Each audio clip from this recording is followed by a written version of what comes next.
Et merci de suivre les programmes de la Radio Futur Média. Nous sommes aujourd'hui le dimanche 17 septembre 2023. Bienvenue à votre émission Rémi Ménage qui a comme invité Barkaba, journaliste, analyste politique mais aussi spécialiste des questions internationales. Barka, bonjour. Bonjour Ndiogo. Et notre deuxième invité est Dr Malaw Kanté, docteur en philosophie politique et sociologue. Il est également enseignant dans les universités publiques et dans des instituts privés. Et docteur, bonjour. Bonjour Elhadji Ndiogou Diène.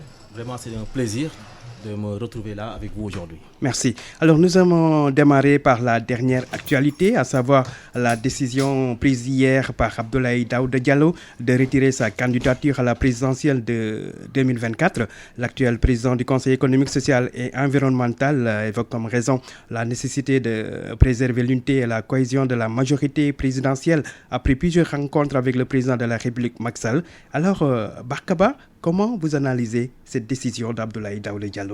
Je suppose que c'est d'abord un ouf de soulagement au niveau du patron de l'APR et patron de Benno Bokk Yakaar, parce que la réticence manifestée par le président du 16, Abdoulaye Daouda Diallo, à rallier le camp de Amadou Ba et qui l'a conduit avec un certain nombre de ses amis à vouloir déclarer sa candidature pouvait être lourde de conséquences pour ce parti. Monsieur Abdoulaye Daouda Diallo a un certain parcours. Il fait partie de ce qu'on appelle communément l'APR authentique. Il a enduré avec d'autres camarades les années de braise de la création et de l'évolution de l'APR. Ça n'a pas été toujours facile pour ceux qui, à l'époque, avaient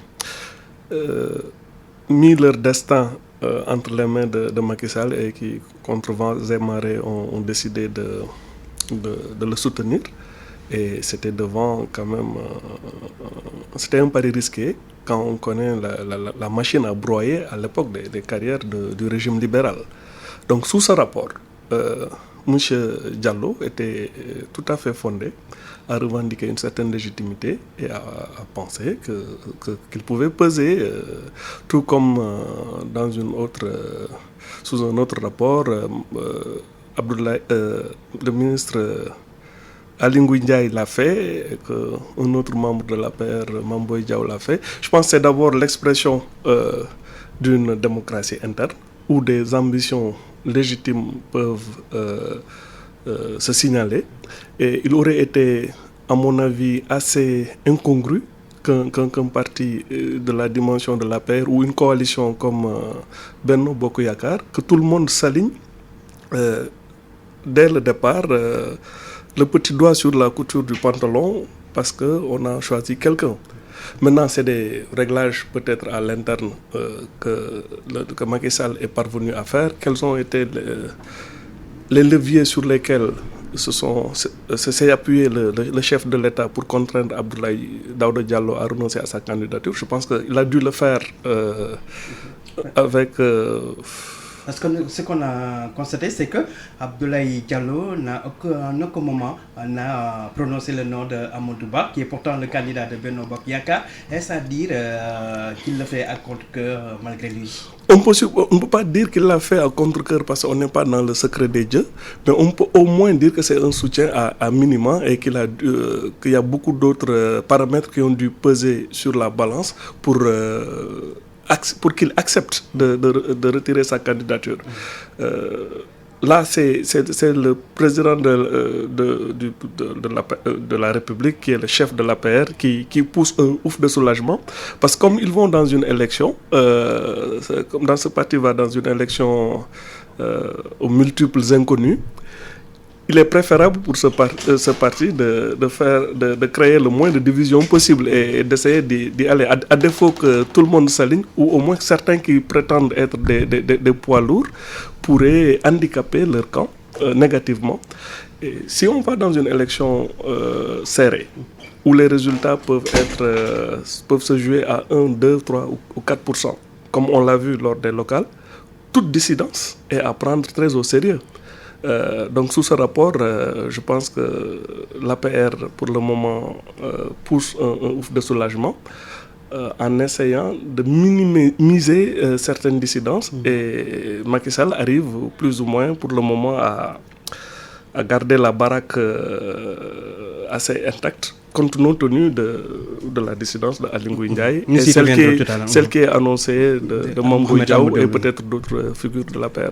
Nous y reviendrons tout à l'heure, Bar. Alors, docteur Malo Kanté, vous, comment vous appréciez cette décision prise finalement par Abdoulaye Daouda Diallo de se rentrer dans les rangs et de soutenir la candidature d'Amadou Ba? Oui, au fait, effectivement, c'est comme ce qui a été, il a été dit tout à l'heure, justement. Je pense que à l'entendre parler, quelque part, on peut dire que M.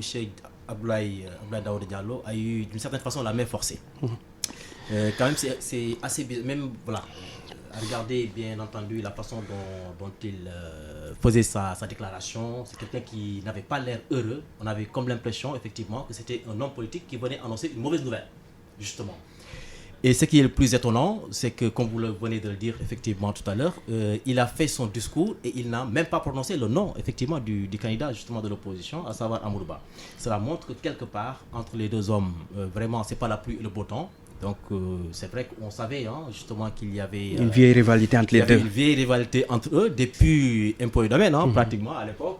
Justement, Amadou Ba était son supérieur donc hiérarchique. Et que d'une certaine façon, comme Abdoulaye Daouda Diallo soutenait Macky Sall un petit peu très tôt, et puis dès le début, d'une certaine façon, on l'a mis plus ou moins au frigo. Donc ça aussi, cette histoire, voire même cette rancune entre les deux hommes a perduré effectivement avec le temps. Macky Sall n'a jamais réussi à concilier vraiment les deux rivalités. D'ailleurs même ça m'a étonné comment il a pu, pendant 12 ans, garder les deux hommes en même temps. Sachant que vraiment, quoi qu'on puisse dire, c'est pas le grand amour entre les deux. Mais ces deux-là, Amadou Ba et Abdoulaye Daouda Diallo, seront-ils aujourd'hui, au nom de l'intérêt de leur parti et de leur coalition, à dépasser cette situation de rivalité? Alors, je ne le pense pas. Je ne le pense pas quand même, parce que je vois mal Abdoulaye Daouda Diallo se ranger ouvertement donc derrière Amadou Ba. Donc, ce qui fait que même pendant, si toutefois il y aura campagne électorale d'une certaine façon, Abdoulaye Daouda Diallo ne fera d'une certaine façon, comme on dit, service minimum. Donc, je pense que ça va être une relation assez alambiquée.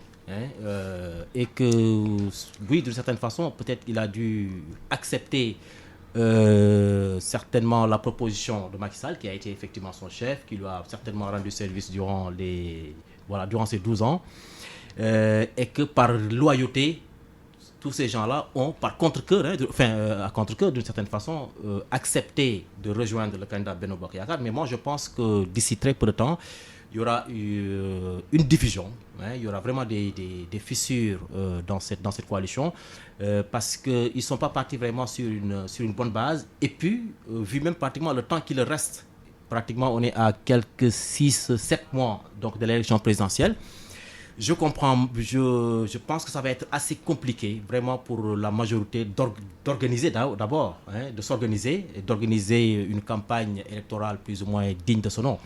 Et tout ça aussi, c'est la faute à Macky Sall d'une certaine façon. Comment c'est sa faute? Comment se fait-il que pendant 12 ans, il n'a pas pris de dauphin? Alors, c'est assez compliqué. Bon,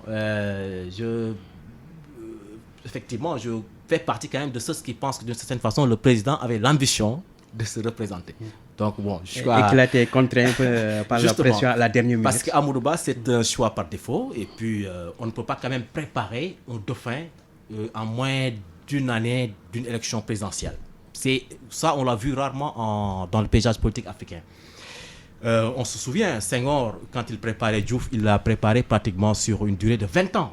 Sur une vingtaine d'années. Abdou Diouf a été son directeur de cabinet, Barka, je pense. En même temps, il a été ministre de Senghor. Donc, on l'a préparé. C'est quelqu'un qui a été formé sur une longue durée. Abdou Diouf aussi, quoi qu'on puisse dire, quand il est venu, il a pris Ousmane Tanor Dieng, qu'il a formé également, qu'il a préparé et qu'il a essayé d'imposer. C'est vrai que les barons n'ont pas accepté, bien sûr, parce que Tanor, pour X raisons, donc beaucoup d'entre eux n'étaient pas d'accord. Ce qui explique d'ailleurs la sortie de Djibo Leïtika, de Moustapha Niasse et effectivement de tant d'autres par la suite qui étaient contre Tanor. Mais on savait quand même que Abdou Diouf avait vraiment, dès le début, eu un objectif assez clair, c'est de préparer un dauphin sur, effectivement, sur plus ou moins, sur un temps plus ou moins long, ou en tout cas à long terme. Alors ça a posé problème, donc comme je disais encore une fois, et les divisions malheureusement au sein du Parti socialiste ont expliqué par la suite expliquent ce qui s'est passé donc par la suite. Et donc je pense que si on regarde l'histoire politique du Sénégal, les dauphins ont toujours été pris généralement très tôt, et ils ont été toujours préparés à temps comme on dit. Donc je pense qu'effectivement, cette candidature d'Amadou Ba, beaucoup l'ont acceptée, mais vraiment la mort dans l'âme, d'une certaine façon.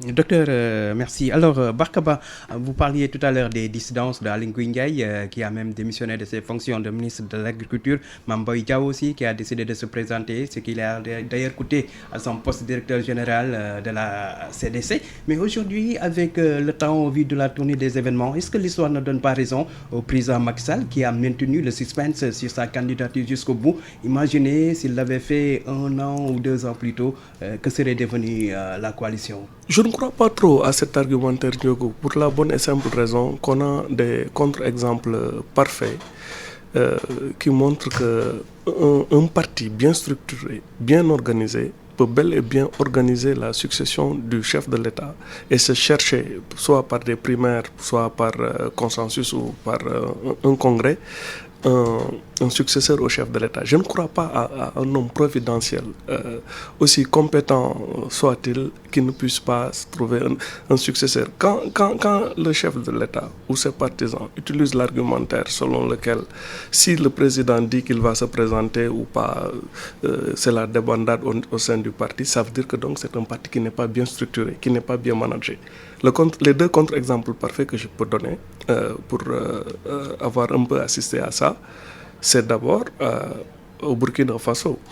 Le président Roch Christian Marc Kaboré, qui a été renversé malheureusement par un coup d'État, avait désigné, après des primaires à l'intérieur de son parti, le président de l'Assemblée nationale à l'époque, qui s'appelait Alassane Bala Sakandé, qui avait eu des rivalités, naturellement, comme dans tout parti au pouvoir, mais à l'issue d'un vote, une désignation, Bala Sakandé, président de l'Assemblée nationale, était prêt à succéder du moins à la tête du parti d'abord, pour aller briguer le suffrage des Burkinabés. Et je pense que, n'eût été le coup d'État, il avait de très bonnes chances d'accéder au pouvoir. En Côte d'Ivoire, il y a eu malheureusement une cascade de mauvais sort qui s'est abattu sur les dauphins désignés par le président Ouattara, qui l'a conduit à tenter un 3e mandat, malheureusement. Mais au moins, dans l'intention et dans les faits, il s'était cherché un successeur. Donc l'argument selon lequel si le président désigne quelqu'un, on ne va pas travailler, d'abord, je le trouve assez léger. Et si on se réfère à une lecture, en tout cas bien comprise de la Constitution sénégalaise, le président avait déjà fait son choix. Il était déjà clair que le président Macky Sall ne pouvait pas se représenter. Il l'a dit, il l'avait écrit dans un livre, etc. Je pense avoir été parmi les premiers à poser le débat sur la place publique il y a plus de 4 ans ou 3 ans, bien avant que cette question ne polarise un peu le débat politique. Pour moi, c'était une question tranchée, mais c'était ma lecture à moi. Peut-être la lecture aussi d'autres constitutionnalistes. Je ne peux pas avoir la prétention de dire que l'interprétation de la loi elle était claire, mais au moins sur le plan moral, et plusieurs fois le président l'avait répété, et lui-même l'a dit dans son discours de renonciation ou de proclamation qu'il n'allait pas faire de 3e mandat. Ça veut dire que c'était une question qui, techniquement, moralement et même juridiquement, était déjà réglée. Ce que cela traduit pour moi, tout ce suspense qu'on est en train de créer autour de est-ce que le président allait se représenter ou pas, ça a été quand même assez dommageable pour une démocratie majeure comme le Sénégal. C'était des questions qui devaient être derrière nous et qui n'auraient jamais dû entraîner cette conflictualité malheureuse qu'on a vécue pendant 2 ans et qui a entraîné beaucoup de pertes en vies humaines. C'est quand même quelque chose qui va rester dans l'histoire du pays comme une parenthèse malheureuse, et on aurait pu se passer de cela et conforter nos institutions, conforter notre tradition démocratique qui aurait pu faire qu'il n'y ait jamais eu de flou ou de doute sur les intentions du chef de l'État. Ça lui aurait préparé une meilleure sortie. Il a un bilan qui par endroits est quand même assez élogieux, qui aurait pu lui éviter de l'entacher au propre comme au figuré par une certaine tension inutile qui a mis le pays sur des braises ardentes. Justement, Barka, est-ce que le président Macky Sall a toujours cette autorité sur son parti parce qu'on a vu qu'il y a aujourd'hui beaucoup de contestations, ses choix sont contestés. Est-ce à dire qu'il ne maîtrise plus la situation comme auparavant? Je ne le pense pas totalement. Il reste encore président pour les 5 mois qui restent à venir. Et la capacité de persuasion qu'il a eue pour faire renoncer à Abdoulaye Daouda Diallo sa candidature est un indicateur quand même que quelque part il continue de peser. C'est quelqu'un qui a porté, qui est le père fondateur de l'APR. Et Macky Sall, même hors du pouvoir, c'est quelqu'un à qui il faudra prêter attention. Il est en passe de devenir l'un des hommes politiques les plus capés de l'histoire du pays. Et c'est celui qui connaît le mieux, à mon avis actuellement, le meilleur expert de la carte électorale du pays, c'est Macky Sall. D'abord parce qu'il a été ministre de l'Intérieur, il a été directeur de campagne du président Wade en 2007, il lui a succédé, il a fait 2 campagnes électorales. Tout cela agrégé à ses autres fonctions éminentes qu'il a occupées comme président de l'Assemblée nationale, comme maire de Fatick, etc., en fait un redoutable homme politique. Et on a vu comment il a pu, avec la puissance que confère le décret, l'État, parfois se jouer de ses adversaires, dribbler un peu tout le monde. C'est vrai, quand on accède au pouvoir dans ces conditions très jeunes et qu'on blanchit sous le harnais, ça donne de l'épaisseur. Et à mon avis, même ses successeurs éventuels, que ce soit les gens de son camp ou les gens de l'opposition, devront faire attention à l'enterrer trop vite. Le problème de Macky Sall, et qui risque d'être le problème du Sénégal, c'est qu'on a en face un monsieur, si Dieu lui prête vie, peut peser d'une manière ou d'une autre dans les 30 ans qui viennent. Il faut faire attention parce qu'on a vécu au Nigeria des cas similaires. Quelqu'un comme le président Obasanjo, il s'est retiré du pouvoir, mais il reste un homme très influent de l'ombre. Rien ne peut se faire au Nigeria sans l'onction tacite ou officielle du président Obasanjo. C'est la même chose pour l'ancien président putschiste Ibrahim Babangida. Macky Sall peut s'installer dans ce rôle si on n'y prend pas garde. Parce que d'abord, Mais il va falloir pour cela que son candidat gagne... Oui, non. Tous les scénarios sont possibles. Si son candidat gagne, Macky Sall, même hors du Sénégal ou dans d'autres fonctions, peut continuer à peser sur le jeu politique. Si c'est un adversaire de Macky Sall qui est au pouvoir, ça peut encore lui donner beaucoup plus de raisons de vouloir surveiller ses arrières, peser, etc. C'est-à-dire qu'il ne faut pas l'enterrer trop vite. C'est vrai que c'est un président en fin de règne, mais qui peut conserver des leviers insoupçonnés. Quand on a été à la tête d'un pays, qu'on est l'homme le mieux renseigné du pays pendant un certain moment, et qu'on est un jeune retraité, la différence entre Macky Sall et ses prédécesseurs, c'est que quand le président Senghor a quitté le pouvoir presque à 74 ans, Abdoulaye Wade a quitté le pouvoir assez vieux. Abdou Diouf était encore dans la force de l'âge, mais il a semblé tourner totalement le dos à la politique. Je ne pense pas qu'un animal politique de la trempe de Macky Sall, vu son âge, mette une croix définitive sur sa carrière politique. Donc il peut vouloir peser d'une manière ou d'une autre. Ça peut créer des situations conflictuelles, comme ce qu'on a vu en Mauritanie et en Angola aussi. On l'a vu en Angola, on l'a vu même un peu au Cameroun, où ça a eu une expression dramatique entre Paul Biya et l'ancien président Ahidjo.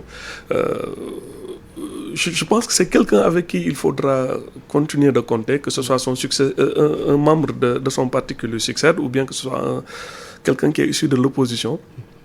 Moi, je ne l'enterrerai pas trop vite. Alors, docteur Malo Kanté, aujourd'hui, quelles sont les chances du candidat de Benno Bokk Yakaar, Amadou Ba, au vu de la situation, les contestations dans son propre camp? Est-ce que cela ne risque pas de jouer en sa défaveur? Oui, sans doute. En tout cas, moi, je fais partie vraiment de ceux qui pensent que, en tout cas, ça va être des élections très compliquées. Parce que d'abord, Amadou Ba, si vous regardez très bien, c'est quelqu'un qui ne fait pas l'unanimité. Déjà, pour commencer. Alors, ça, c'est le premier point. Deuxièmement, c'est un candidat qui a été choisi pratiquement, je dirais, un peu tard, d'une certaine façon. Un peu tard, qui ne fait pas consensus. La plupart des gens qui ont vraiment rallié ou qui, aujourd'hui, ont manifesté leur soutien, en réalité, n'ont fait qu'obéir ou suivre le choix, effectivement, du président Macky Sall. Mais ce n'est pas à la base la personne d'Amadou Ba qui mobilise et qui attire. Ça, c'est le premier point. Alors, deuxième point aussi, vu ce qui s'est passé, les événements, les élections des derniers mois, aussi, c'est quelqu'un qui a perdu pratiquement dans sa propre base. Qui a perdu au Parcelles Assainies, donc il a perdu. À Dakar aussi, il a été derrière Diouf Sarr, mais malheureusement n'a pas mobilisé. Bon, certains ont dit effectivement qu'il a fait, comme on dit, service minimum, d'une certaine façon. Il n'a pas en tout cas manifester un certain engagement auprès de Diouf Sarr. Donc ces derniers mois montrent effectivement que ce n'est pas un homme aussi populaire qu'on le croyait déjà. Ça, c'est le premier point. Deuxièmement, il ne fait pas l'unanimité au sein de Benno Bokk Yakaar. Et troisièmement, je pense aussi que le temps aussi est très court vraiment pour se préparer effectivement comme il faut. Alors, donc forcément, ce sont des élections qui ne vont pas être faciles vraiment pour lui. Déjà, et moi-même, je pense qu'avant les élections... Mais peut-être que le soutien du président Macky Sall et le bilan de ce dernier peut jouer en sa faveur. Oui, plus ou moins. Mais bon, est-ce que c'est Amadou Ba, effectivement, qui a... C'est vrai que c'est le choix du président, c'est la volonté, effectivement, du président Macky Sall. Lui, son choix, enfin, ce qu'il veut, c'est qu'il y ait quelqu'un qui puisse vraiment peut-être continuer, effectivement, sa politique. Mais ce n'est pas le bilan. C'est pas le bilan de Amadou Ba. Et puis, quoi qu'on puisse dire, l'homme est resté à la tête de la primature pendant presque une année, je pense. Oui, ça doit faire après un an. Jour pour jour. Et pour beaucoup d'observateurs, c'est un échec. C'est un échec puisqu'il n'y a pas eu, en d'autres peut-être sur quelques points à peu près, mais dans l'ensemble, effectivement, son bilan est un échec. On n'a pas vu un grand changement, alors qu'au tout début, on nous vendait un homme combatif. D'ailleurs, même on parlait de gouvernement de combat. Au tout début, si vous regardez très bien ce que le président disait. Et donc, malheureusement, il n'y a pas eu vraiment miracle entre-temps. Donc oui, forcément, ça va être des élections assez compliquées justement pour lui. Sa seule chance, c'est aujourd'hui l'état de l'opposition sénégalaise. Donc c'est une opposition qui est divisée. On a même l'impression qu'ils passent tout leur temps à s'expliquer, à se chamailler. Ça pourrait être un avantage effectivement pour Amadou Ba. L'autre point également, c'est que effectivement Macky Sall a une méthode plus ou moins senghorienne. C'est-à-dire que depuis, c'est le président Senghor effectivement qui faisait cela. C'est celui qui faisait, comme on disait justement à l'époque, Senghor choisissait ses propres candidats. Est-ce que vous voyez, les propres hommes politiques qui devaient occuper l'espace public. Est-ce que vous voyez, on savait très bien que la plupart des opposants à l'époque des années 60 justement ont été éliminés, d'autres pourchassés, des partis dissous. On l'a vu avec, comment il s'appelle encore, Majmoud Diop, Cheikh Anta Diop aussi. PAI avec Cheikh Anta Diop, BMS, etc. Donc des partis ont été dissous. Cheikh Anta Diop a été emprisonné. Oui, ça n'a pas duré par contre. Il a emprisonné pendant une année comme ça à Diourbel. Et ensuite, Majmoud Diop tous ces gens-là, ils ont été soit exilés, soit emprisonnés. C'était vraiment une politique de terreur, d'élimination systématique d'hommes politiques. Vous voyez, d'autres ont été plus ou moins éligibles, etc. Bon, le seul parti qui tenait, entre autres, Bark l'a rappelé, je pense, tout à l'heure, c'est à partir de 1970, je pense qu'il a pris Abdou Diouf comme Premier ministre. Enfin, voilà. Oui. Et qu'est-ce qui s'est passé par la suite? On a vu justement, je voulais même parler du choix de, comment ça s'appelle encore, quand il autorisait quelqu'un comme Abdoulaye Wade d'avoir son parti politique. Donc, pour revenir effectivement à la question posée, cette méthode senghorienne est revenue sous Macky Sall. Et c'est vraiment une régression sur le plan démocratique. Est-ce que vous voyez? Donc, la chance de Amadou Ba de gagner les élections présidentielles, c'est qu'effectivement, si Macky Sall continue dans cette dynamique, aux élections, il n'y aura pas d'opposants. Pratiquement. Ce sera des hommes qui sont tous avec Macky Sall. Donc, ce sera Idrissa Seck, probablement, et peut-être Mame Boye Diao, je ne sais pas. Bon, certains disent que c'est peut-être la deuxième carte effectivement de Macky Sall. Donc, oui, s'il réussit avec le parrainage et puis bon, avec d'autres stratégies à éliminer. Parce qu'aujourd'hui, l'homme principal, entre autres, celui qui était considéré vraiment comme le chef de l'opposition, le plus populaire du pays, est éliminé. Je ne pense pas qu'entre-temps, Sonko puisse être candidat. Ce serait vraiment un miracle. Donc, c'est pratiquement impossible. Qu'est-ce qui reste? La plupart d'entre eux ont des problèmes. Il y a les Khalifa Sall. Il y a les Khalifa Sall. Et leur cas aujourd'hui, voilà, ça pose encore problème jusqu'à présent. Est-ce que Khalifa va participer? Est-ce que Karim n'a encore rien dit? Est-ce qu'il sera là? Ainsi de suite, ainsi de suite. Donc, la seule sens d'Amadou Ba, c'est qu'il soit soutenu par cette politique d'élimination systématique d'opposants. Et que aux élections de février, effectivement, il ne reste que des, comme on dit, des faux candidats et des...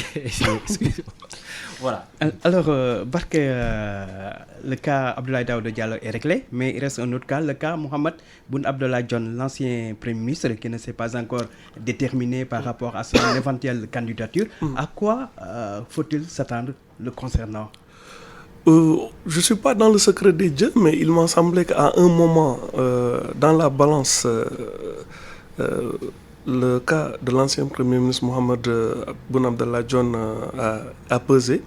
Il y avait une bonne partie de partisans du chef de l'État et de ses collaborateurs qui voulaient rouler pour cette candidature. Et on a vu qu'au finish, c'est Amadou Ba qui l'a emporté. L'a-t-il emporté sur le fil lors des 2 dernières semaines, ou bien la candidature de Boun Dionne avait été agitée par certains cercles juste pour faire contrepoids? Ça, je ne saurais le dire. C'est à lui de se déterminer. Peut-être que dans les prochaines semaines ou les prochains jours, on verra si il va maintenir sa candidature et malgré tout aller à l'encontre du désir exprimé par celui qui a été juste là son patron, dont il a été le fidèle collaborateur, d'abord comme directeur de cabinet à l'Assemblée nationale, à la primature, et après donc, il a été le Premier ministre. Donc on peut dire qu'il y a une forte relation entre les deux hommes. Est-ce que Macky Sall parviendra à user des mêmes arguments ou leviers qui ont contraint Abdoulaye Daouda Diallo à accepter de renoncer à sa candidature? Est-ce que Mohamed Boun Abdallah Dionne serait dans les mêmes dispositions? Ça, on ne le sait pas. On va voir dans les prochaines semaines. Et quelle est la meilleure posture pour lui, selon vous, pour Mohamed Boun Abdallah Dionne? Mais tout dépend du dessein qu'il veut se donner. S'il veut peser sur le jeu politique et endosser réellement le costume d'homme politique qui s'affirme un peu plus, rien ne l'empêche d'aller tenter sa chance dans un jeu qui n'a jamais été aussi ouvert. Je rappelle qu'on va vers des élections extrêmement incertaines et inédites, même si certains, comme l'actuel Premier ministre Amadou Ba, semblent être en pole position pour ce qui concerne le camp présidentiel, rien n'est encore joué. Parce que on est dans une configuration politique totalement inédite, où pour la première fois, peut-être que les Sénégalais ne vont pas voter avec un sentiment dégagiste, ce qui a été le cas en 2000, quand on a eu la première alternance, où il s'agissait carrément pour la majorité des Sénégalais d'en finir avec le système de l'UPS-PS qui avait fait 40 ans au pouvoir. On n'est plus dans cette configuration où les Sénégalais chassaient plus un président qu'ils ne l'élisaient, qui avait favorisé l'élection d'Abdoulaye Wade. On était aussi peut-être dans la même configuration dégagiste en 2012 avec l'histoire du troisième mandat qui était prêté à Abdoulaye Wade, plus les accusations de dévolution monarchique du pouvoir qui avaient polarisé une bonne partie de l'opinion contre le régime libéral. Mais là, on a une élection dans laquelle le président sortant contraint ou forcé ou de gré ou de force n'est pas candidat, où celui qui passe aux yeux de l'opinion pour incarner l'opposition la plus radicale et qui avait rallié beaucoup de suffrages au sein d'une très forte coalition de l'opposition, est dans une situation où il risque de ne pas aller à cette élection parce qu'il est incarcéré. Donc on a un jeu politique façon puzzle qui est complètement éclaté.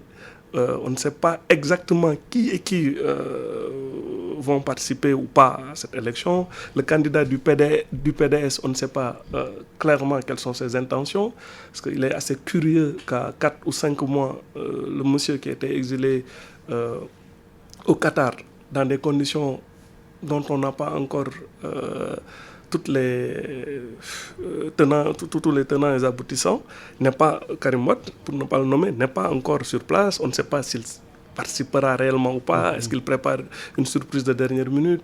Quels sont les termes de l'accord secret probable qu'il y a eu entre lui et le président Macky Sall? Ou bien est-ce qu'il va venir endosser le costume de l'opposant radical? On ne sait pas trop bien. Khalifa Sall tente sa chance, mais un peu lesté par les divergences qu'il y a eu avec le PASTEF. Donc,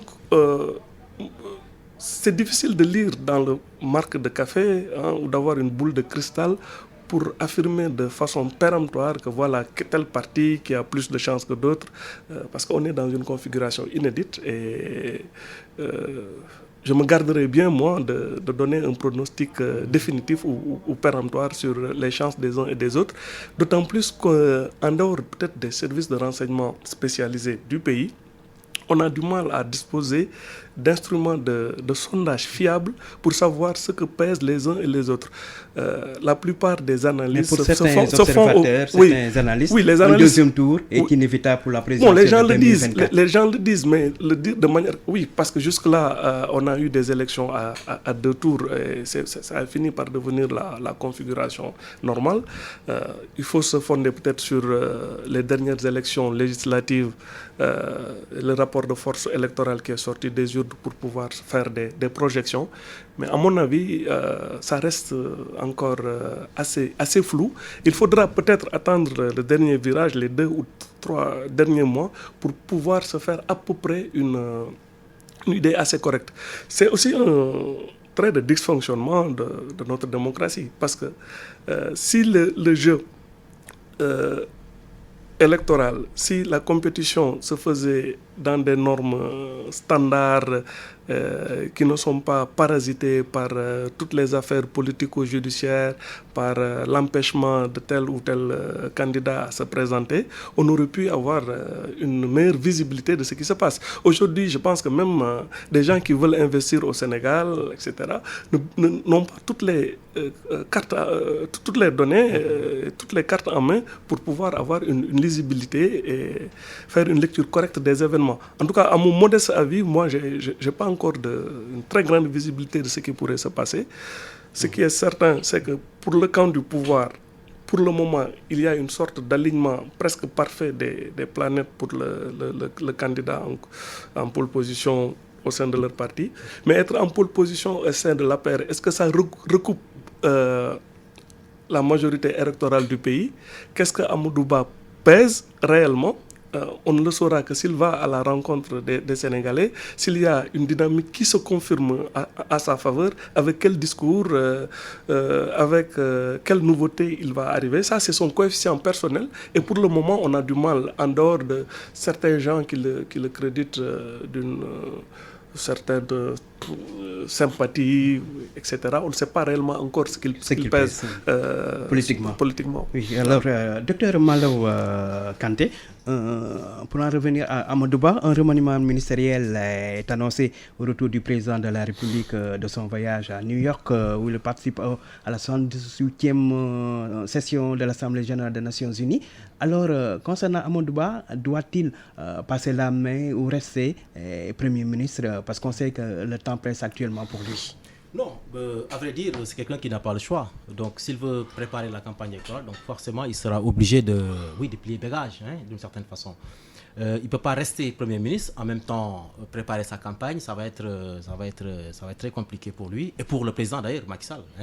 Donc, je pense que certainement, le gouvernement va être changé, et que probablement, Macky Sall...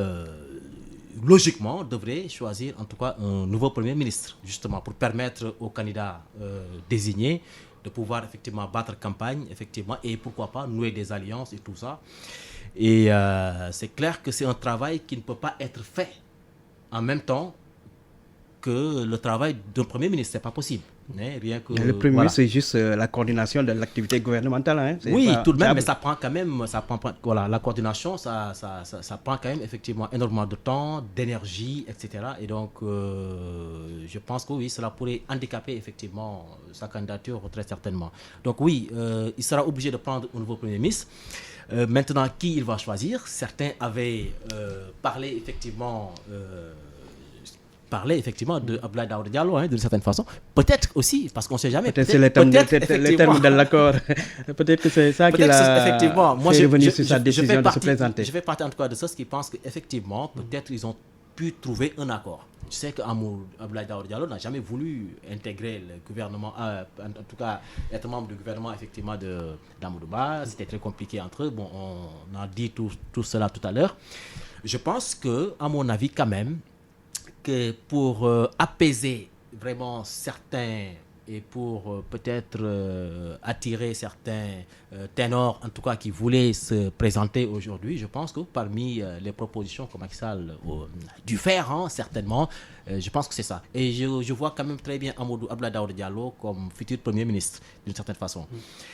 Puisqu'il n'est pas candidat, il est directeur de cabinet, il est proche, il a la confiance du président, il a quand même une certaine expérience. Actuellement, il dirige une institution, effectivement économique, de cette dimension. Donc, je pense que c'est vraiment l'homme de la situation, d'une certaine façon. On peut dire que je pense quand même qu'il fera peut-être partie effectivement des futurs probables Premier ministres. Et donc Amadouba, pour son propre intérêt, mais pour l'intérêt de la coalition Benno, effectivement, il sera obligé de quitter le gouvernement et de descendre sur le terrain, comme le font déjà certains candidats, à mon avis.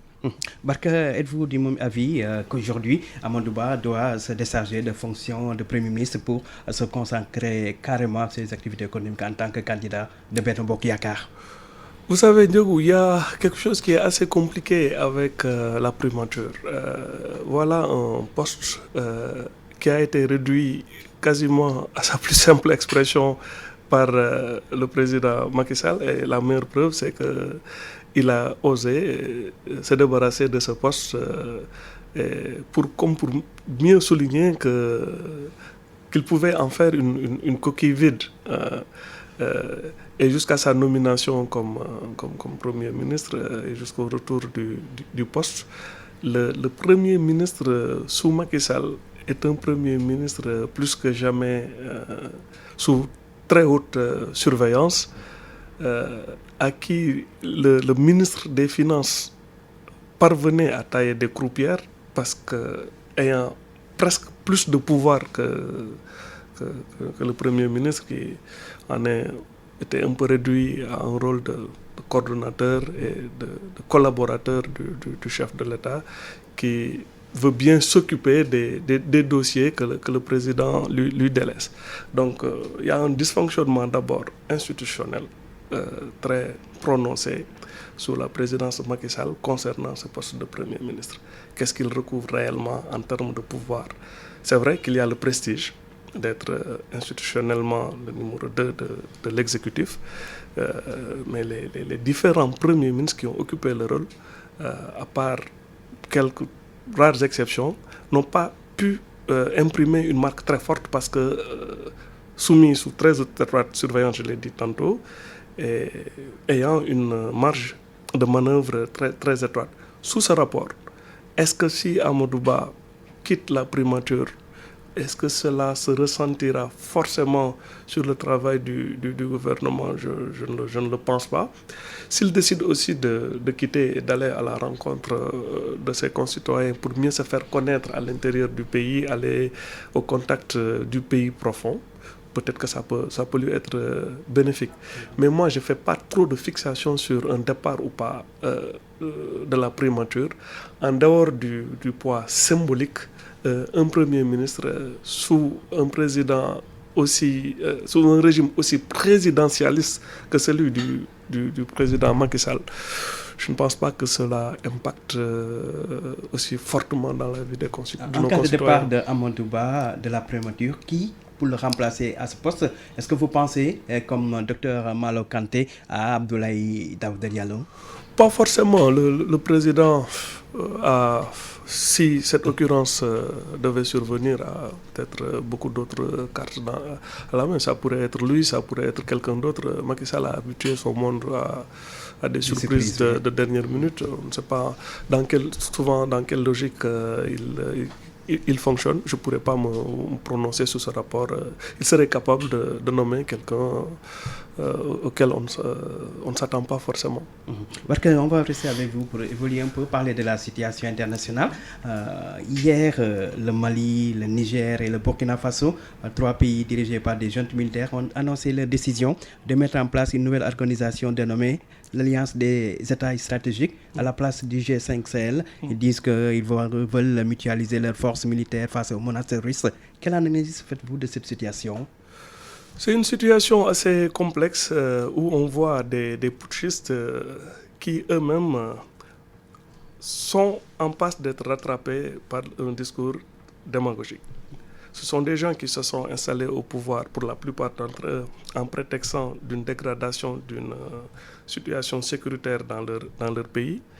Les cas étant différents à des degrés divers selon les pays, mais c'est le prétexte global pour accéder au pouvoir pour ces jeunes militaires, pour la plupart d'entre eux, c'était de prétexter d'une dégradation de la situation sécuritaire. Si on s'arrête au cas du Mali, je pense que jamais la situation sécuritaire, justement, n'a été aussi dégradée. Elle est tellement grave, cette situation sécuritaire au Mali, qu'on est presque revenu au point de départ en 2012 avec le coup d'État catastrophique de Sanogo qui a ouvert les portes de l'enfer pour ce pays et qui avait nécessité non seulement l'intervention de la France pour essayer d'arrêter un peu les colonnes djihadistes dont on disait qu'elle menaçait de descendre sur Bamako, et qui a aussi poussé les Nations Unies au sein de la MINUSMA à faire intervenir des forces militaires pour essayer un peu tant bien que mal à tenir le pays. Mais on est presque revenu à ce point de départ avec ce qui se passe dernièrement à Tombouctou, qui est une ville du nord presque assiégée, où on a la CMA, la coalition des mouvements de l'Azawad, qui est le groupe irrédentiste qui regroupe une kyrielle de mouvements Touareg, qui a repris les armes, qui dit qu'il est presque... la CMA dit presque qu'ils sont en situation de guerre. Oui, ils ne l'ont pas déclaré formellement, mais ils disent ils jouent un peu sur les mots. Ils sont en quasi-état de guerre. On a le JNIM, mouvement djihadiste, qui a décrété un blocus de fait de Tombouctou, où il y a une inflation terrible, où les populations ne savent plus à quel sein se vouer. Il y a eu une attaque spectaculaire et dramatique des derniers bateaux qui assuraient la liaison par le fleuve, parce que la route étant devenue le bateau Tombouctou, qui a fait énormément de victimes. Et la situation est tellement dramatique que le colonel Goïta est resté sagement dans son état-major de Kati et qu'il n'est pas sur le terrain pour venir exprimer sa compassion aux nombreuses victimes.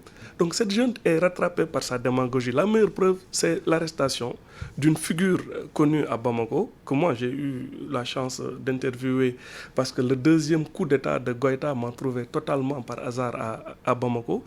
Et Ben le cerveau, Adama Benjara, que j'ai interviewé avec mon ami journaliste mauritanien Lemine Ould Salem, on était parti le lendemain du coup d'État à la place, à une place de Bamako où d'habitude ils font le rassemblement.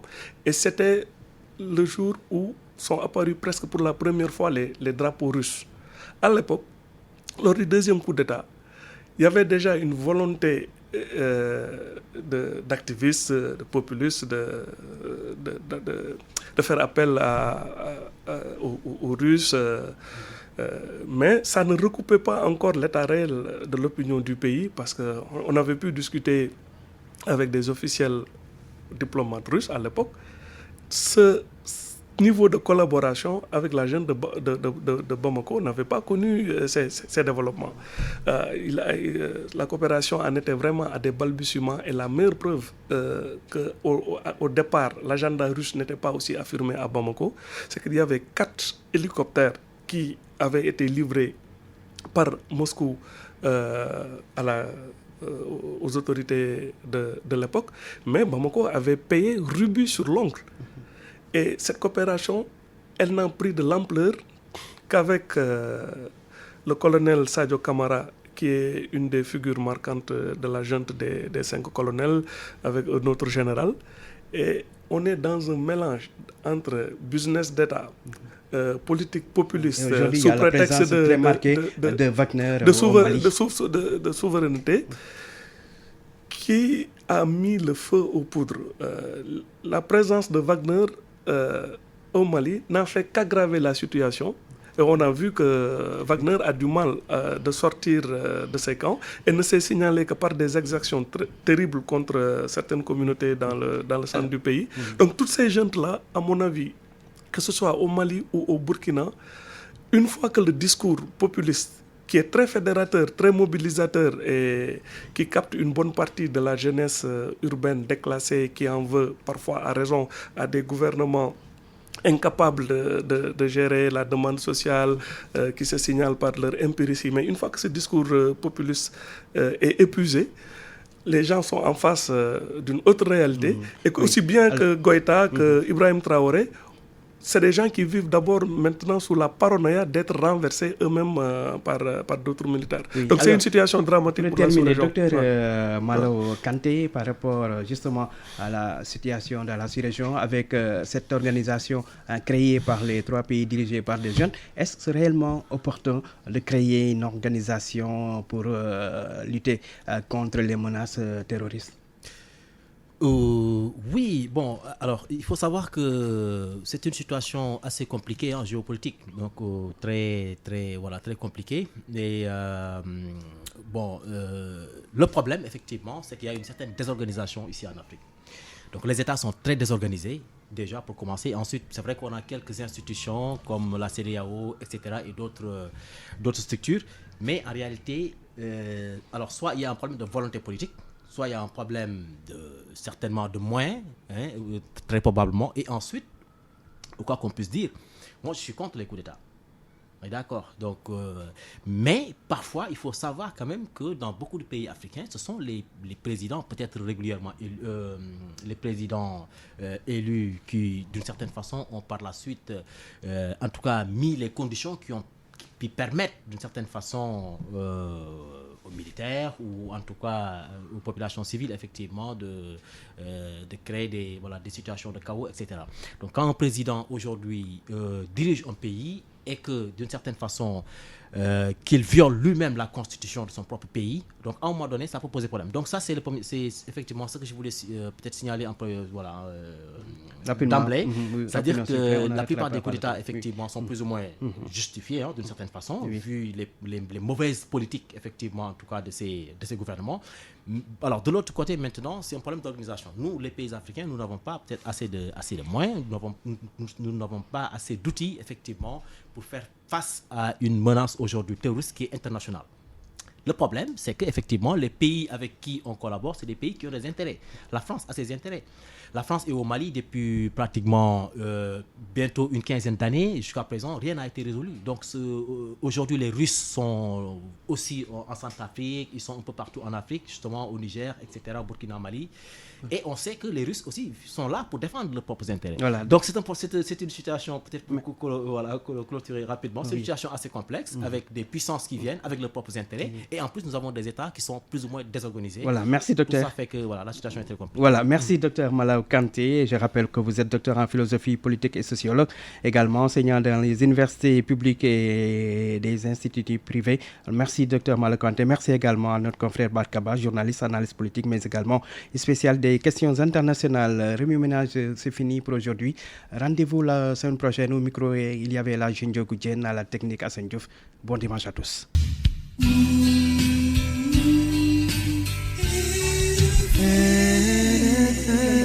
mbokk yi jërë ngeen jëf ñu ngi leen di gërëm rafetlu seen ànd ak rajo Futurs Médias fukki waxtu ak benn jot xibaar yi dañ koy tàmbaleek Abdoulaye Daouda Diallo mi ne dootul doon candidat dafay jàppale mbër mi nga xamante ni moom la fa Macky Sall samp mu di Amadou Ba tax ma muy woote ñëpp dajaloo ci gannaawam lu ko may Benno Bokk Yaakaar mooy ami problème ndax candidature yu bari yi démb la def ab déclaration Mamadou